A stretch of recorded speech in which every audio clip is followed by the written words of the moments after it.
Hi, my name is Matthew Bellisario. Thanks for stopping back by the BellisarioSonic YouTube channel. If you're new here, I thank you for coming. I'm on the outskirts of Birmingham, Alabama, in the heart of the Deep South. And here I do a lot of record reviews and needle drops. And today I'm going to be going back in time to 1953 and doing a review on the Hot House Complete Jazz at Massey Hall recordings. Before I dive into this, if you missed my last video review and needle drop on this Emirovitz, this is a fantastic album called Chroma. Go check out the video before this one, and I think this is what is keeping jazz alive. We have a lot of great new young jazz artists that are making great music, and I am trying to promote those kinds of artists. So go back and check out that review. But today we are going back to really kind of where it all started. And of course, jazz didn't start with bebop, but how we think about modern jazz really begins with bebop. The whole idea of the hard bop movement, the post bop movement, avant-garde, free jazz, jazz fusion, really all started out of this bebop movement. And here you have the originators of bebop, really. This is a craft recording from 2023, 3 LP set, 180 gram vinyl, 24-bit audio restoration by an engineer named Paul Blakemore, which fixed all the dropouts and other corrections that needed to be made. Because if you remember, if you're familiar with how this sounded on CD, I've got an old CD copy of this. I didn't listen to it a lot because it would kind of, the sound quality was always muffled sounding, and it just didn't sound very good. When I went and listened to this on streaming, I was impressed on the clarity. So I'm really interested to see how this sounds. This went on sale over last week, and so I went ahead and pulled the trigger and picked this up.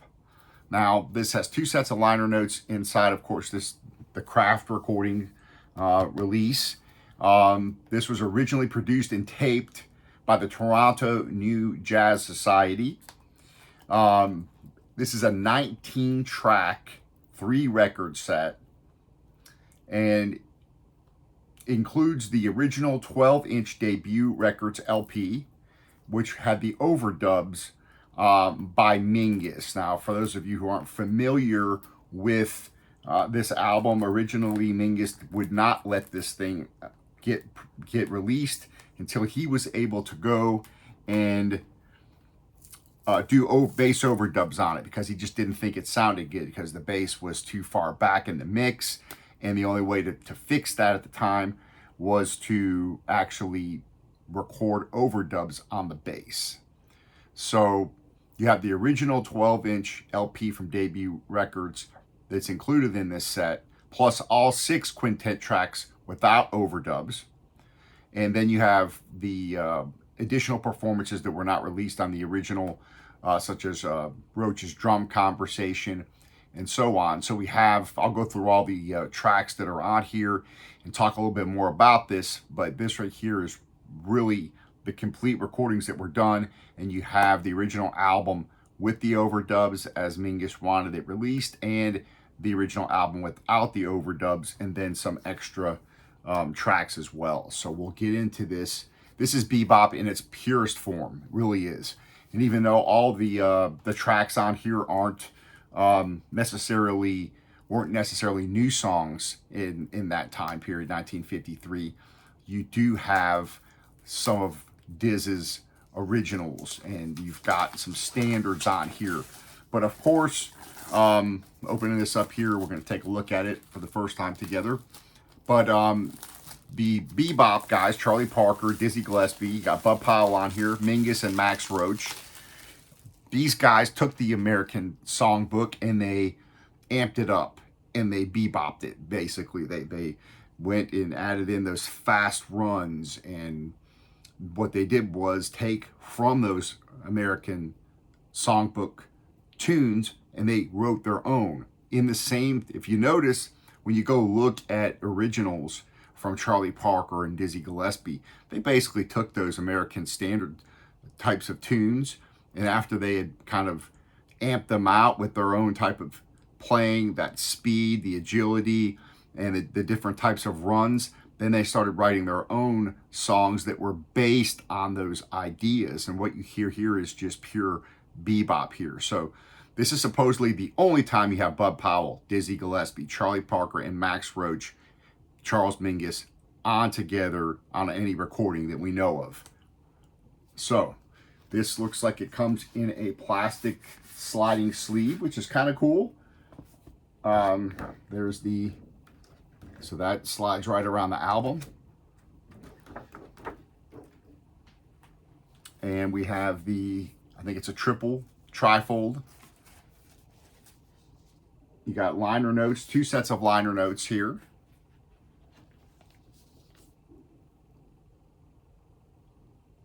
So pretty nice. I like the quality. It's decent.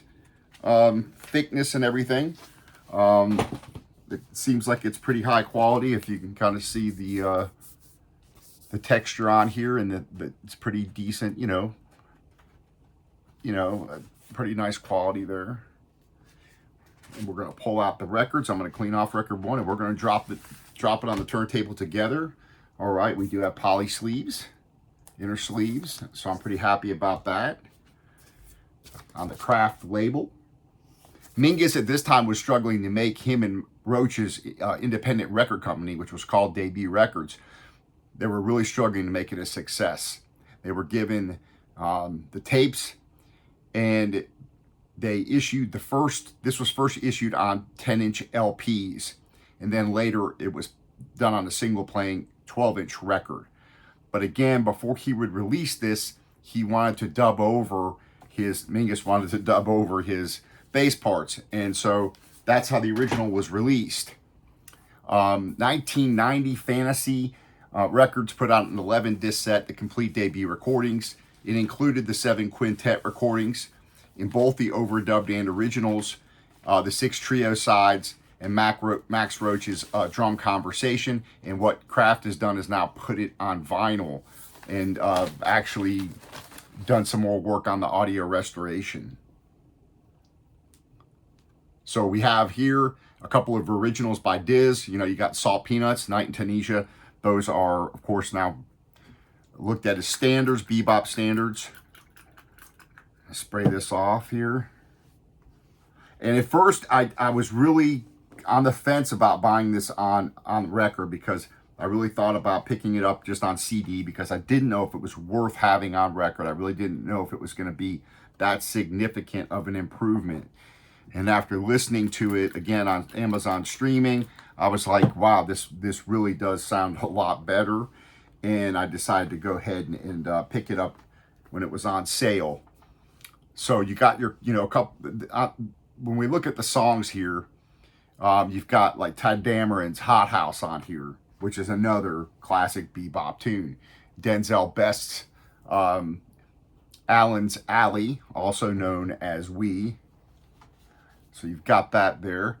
You got American Songbook Standards by like Jerome Kern. So you've got All the Things You Are, Cole Porter's I've Got You Under My Skin. You got Gershwin's Embraceable You, Ray Noble's Cherokee, which of course that was amped up and became a bebop standard. So this is essential bebop here. This really is. And so I'm going to go ahead and drop on the first tune, Perdido, and we're going to have a listen and see how this sounds. And I'm going to try to play a tune from each of the 3 records. So this might be a little longer video. I appreciate you guys hanging out. Please subscribe to the channel if you haven't done that. I really appreciate you guys leaving your comments, giving your thumbs up, sharing the videos. And hopefully, again, this review helps you determine whether or not this is something you want to have in your own vinyl library. So, well, all right. Let me make sure I wipe this off again. I just spray these off new records with distilled water. If they're brand new, that's how I wipe them off. So if they're used, I do a little bit more of a different cleaning method. All right, here we go. Side A. It's regular 33 RPM records here. Here we go.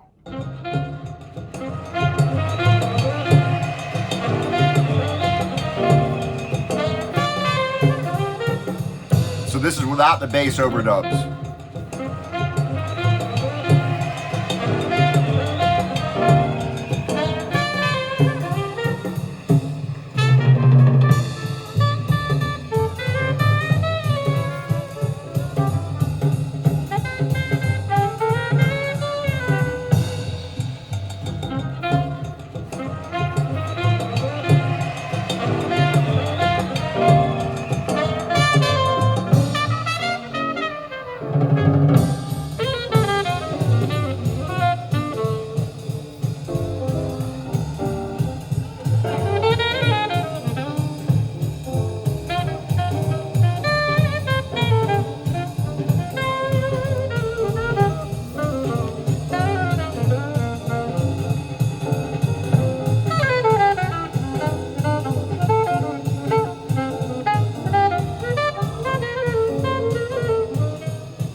So as far as the quality goes, of course, this is not going to be an audiophile type of recording. The record so far is very quiet, flat. And for this recording, again, if you've listened to it on CD, as I have, this is very clear sounding compared to what that muffled sounding. Now it's going to be interesting to hear what it sounds like with the overdubs, the overdub version. So I'm going to play a song off of that as well.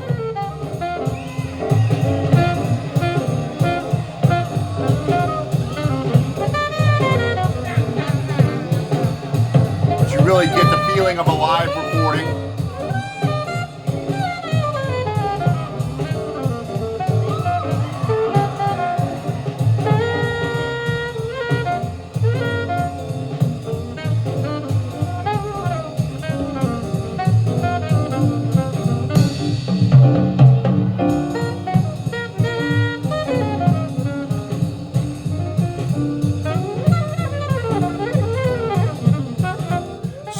You could clearly understand why Mingus probably wanted to overdub this, because the bass is pretty buried. You can hear it, but it's pretty far back in the mix.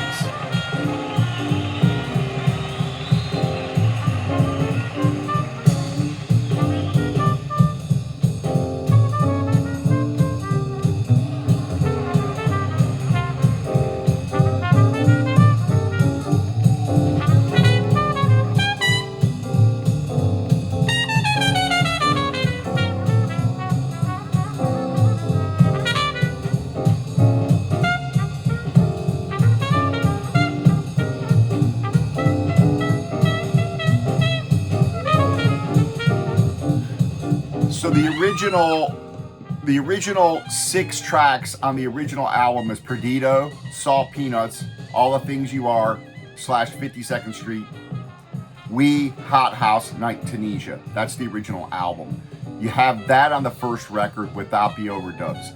On the third record, you have that exact same 6-song lineup, but with the overdubs. And the second record between them is the other unreleased recordings, which is the Drum Conversation, which is a 4.5-minute drum solo from Max Roach. You've got I've Got You Under My Skin, Embraceable You, Sure Thing, and then you've got Cherokee, Hallelujah, and Lullaby of Birdland.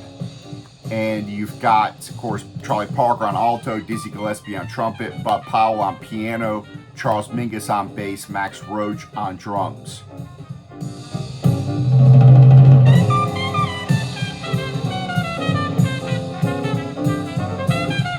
So what I think I'm going to do, I'm going to put on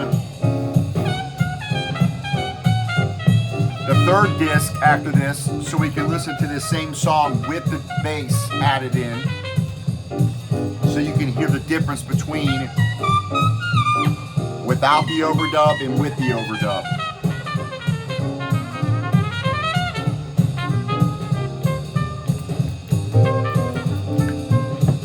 back-to-back comparison there.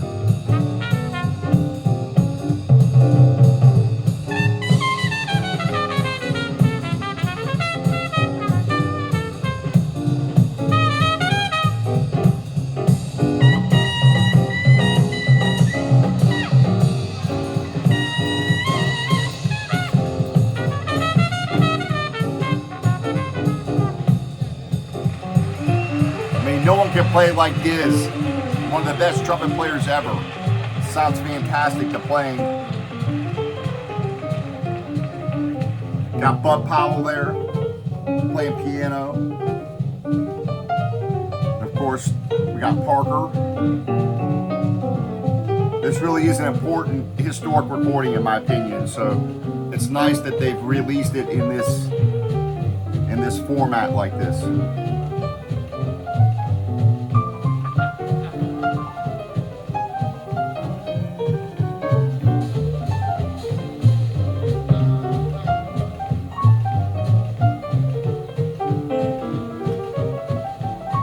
So it's about 7 minutes and 43 seconds. When this is over on this first record, I'll put on the second one with the overdubs and we'll see what the difference is.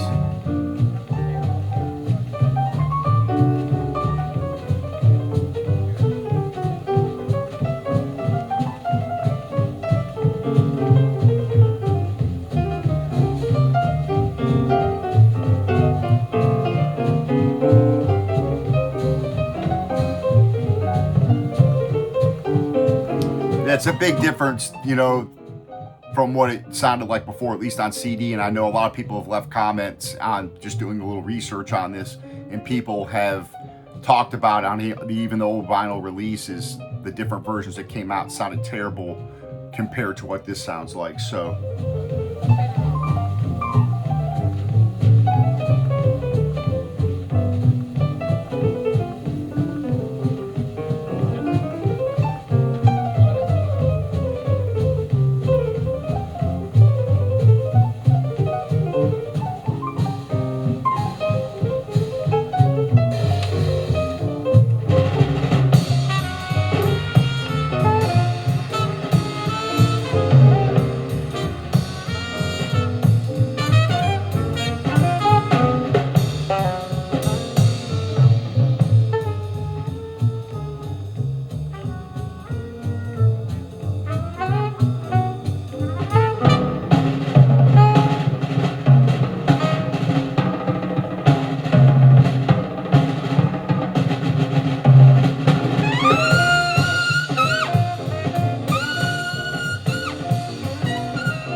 right, so I'm going to let the very beginning of Salt Peanuts play. At this time, we would like to play a tune that was composed by my worthy constituent, Mr. Dizzy Gillespie, in the year of 1942. We sincerely hope you do enjoy Salt Peanuts.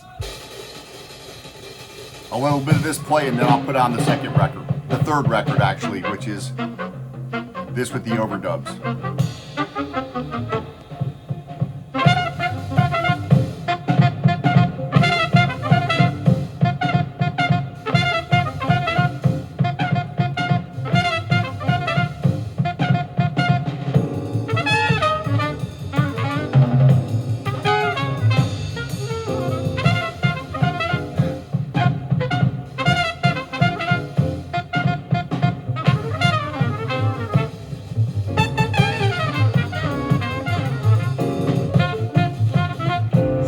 Salt peanuts.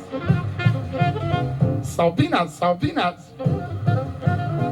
Salt peanuts, salt peanuts. Salt peanuts.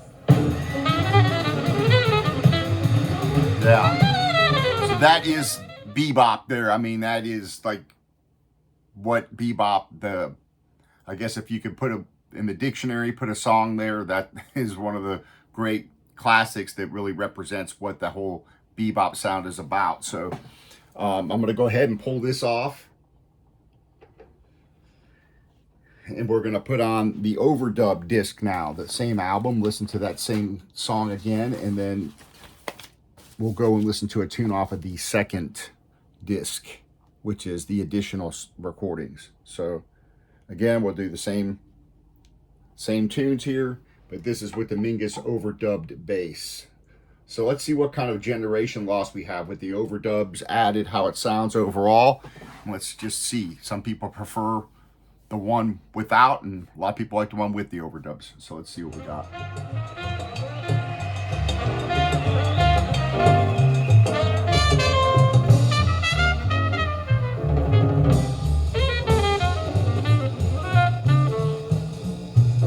Big difference.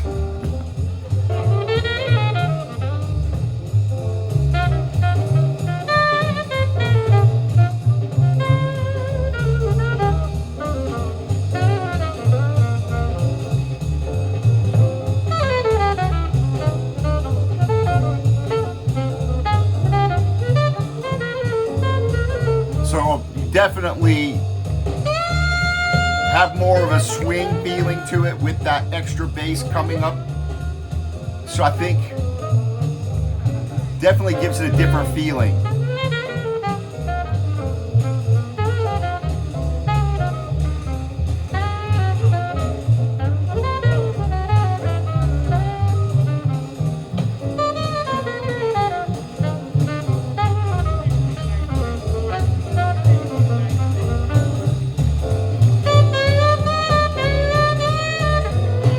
Sounds pretty good. I mean, the clarity's still there.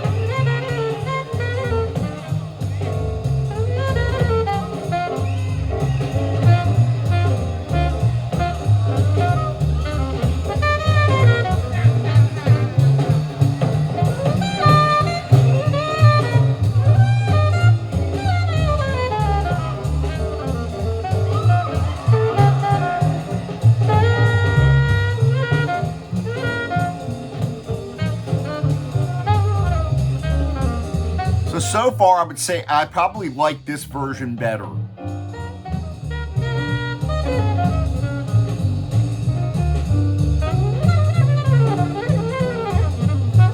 Just because I could still hear everything else pretty clearly. But that addition of the bass, hearing that, gives it more of that swing feeling. It seemed to be a little bit lacking maybe on the other one.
So the lacquers were cut by Kevin Gray at Coherent Audio. The mastering, as I said at the beginning, an audio restoration was done by Paul Blakemore at CMG Mastering.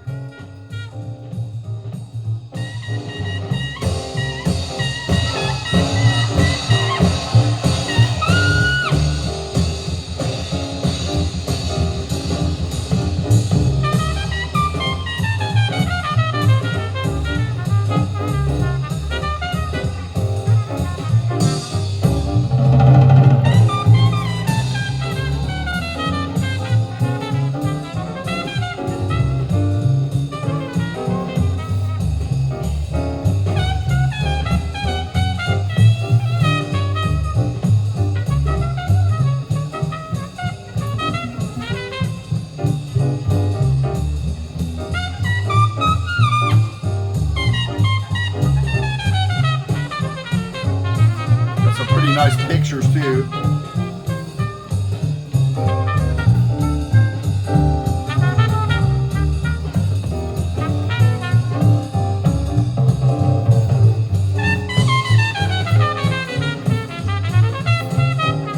to go ahead and clean off the record 2.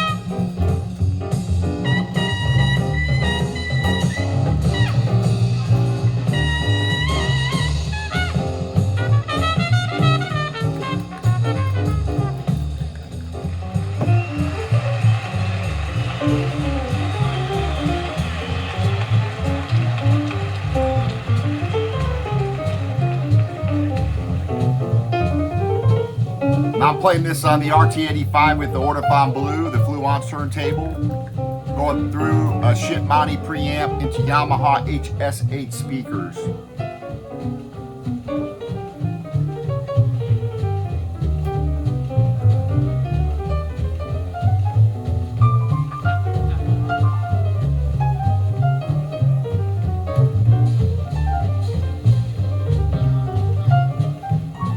So I'm going to put on side D. We'll listen to Cherokee off the second album, the second record there, which are the unreleased.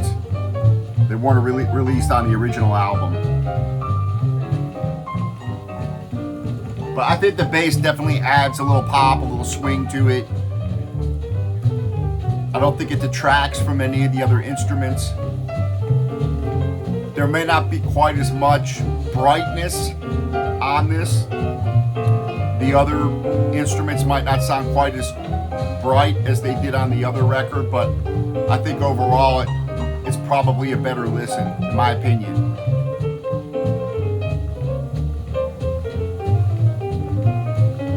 Quiet record though, no audible noise, surface noise, it's flat. Both records have been flat, so we'll put on the third one and before I complete the review.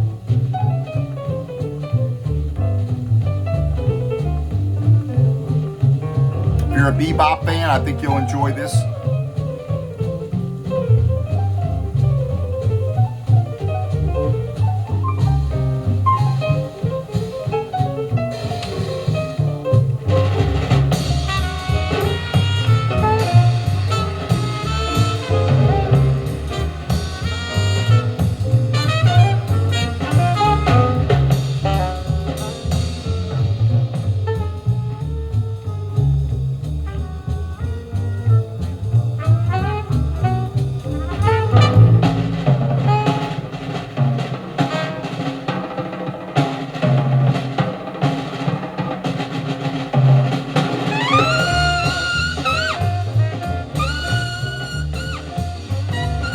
I do like the slip case, little slip case that goes around the record too. I think that's kind of nice to have. At this time, we would like to play a tune that was composed by my worthy constituent, Mr. Dizzy Gillespie, in the year of 1942. We sincerely hope you do enjoy Salt Peanuts.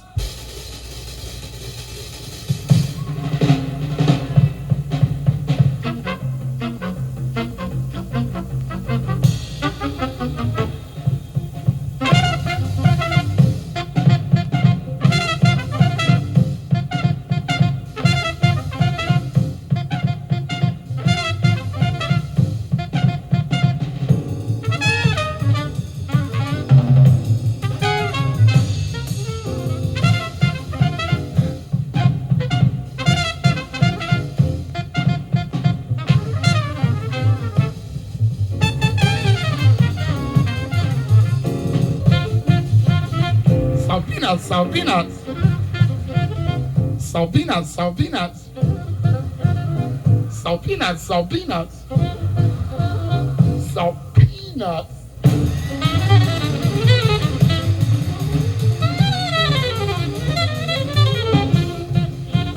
Salt peanuts, salt peanuts. The name of the song. Salt peanuts, salt peanuts. All right, so I'm going to go ahead and put on the second record now, which are the additional 6 tracks. And what I'm going to do is play Cherokee. So we can hear another classic bebop tune, which, although it's a pretty old tune, became a bebop standard.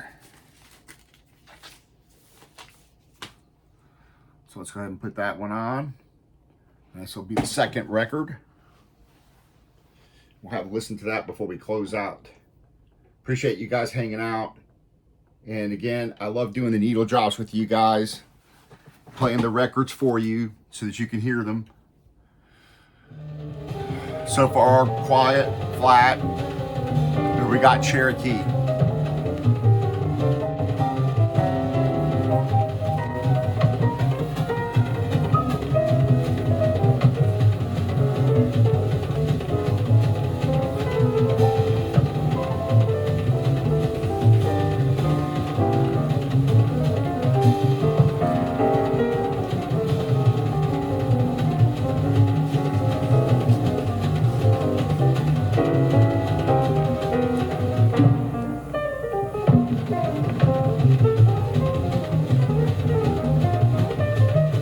Leave your comments, folks, if you pick this up. Let me know what you think of it.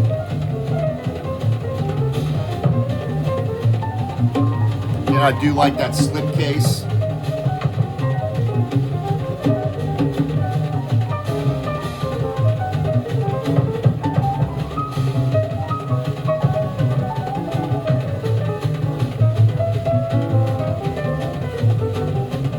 Again, if you're looking for an audio file recording, this is not what this is. This is really a significant historic recording that has been restored very well compared to what you would have had before. And of course, you've got these additional tracks here.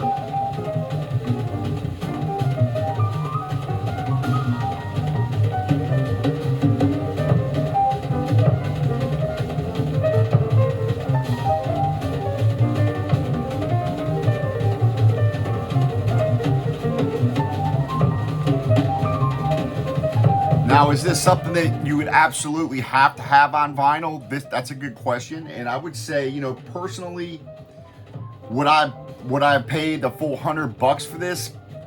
Maybe not. You know, this was, I think, $60.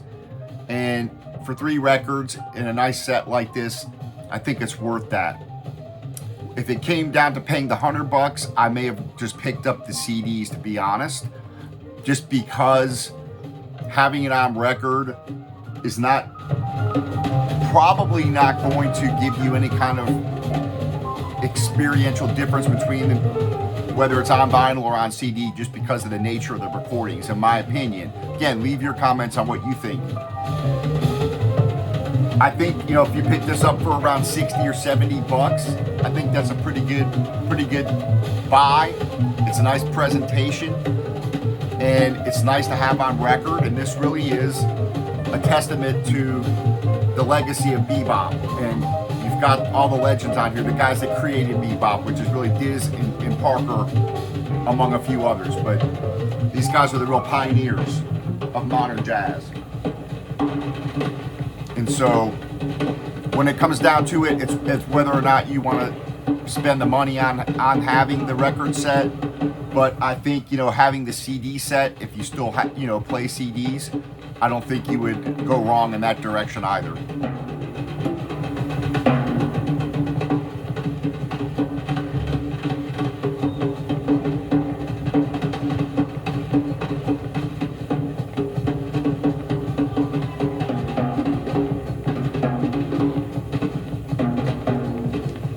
All right, folks, I appreciate you guys joining me.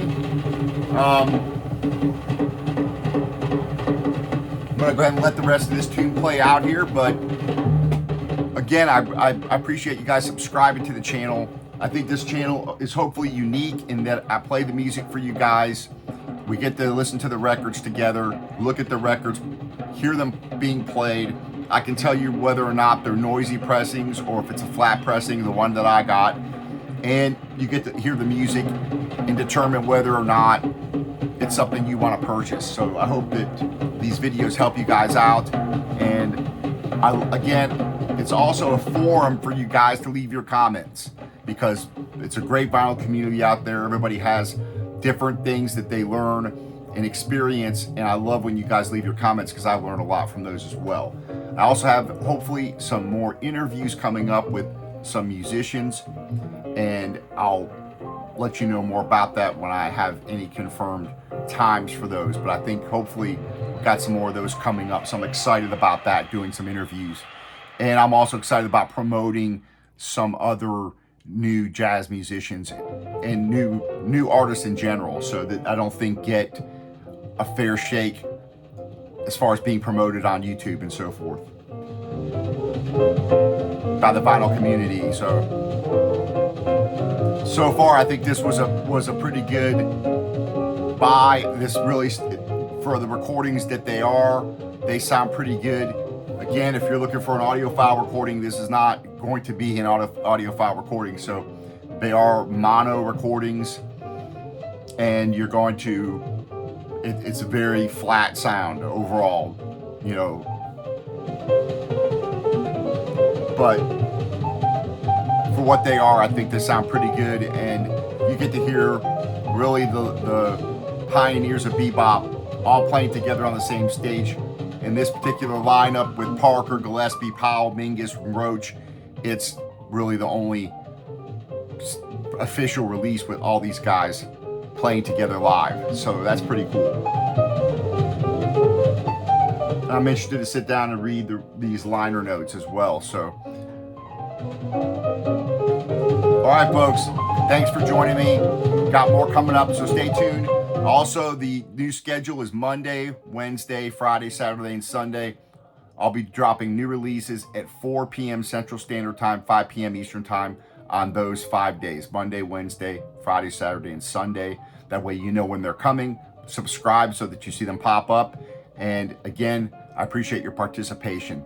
We'll talk to you later on, and happy listening to all.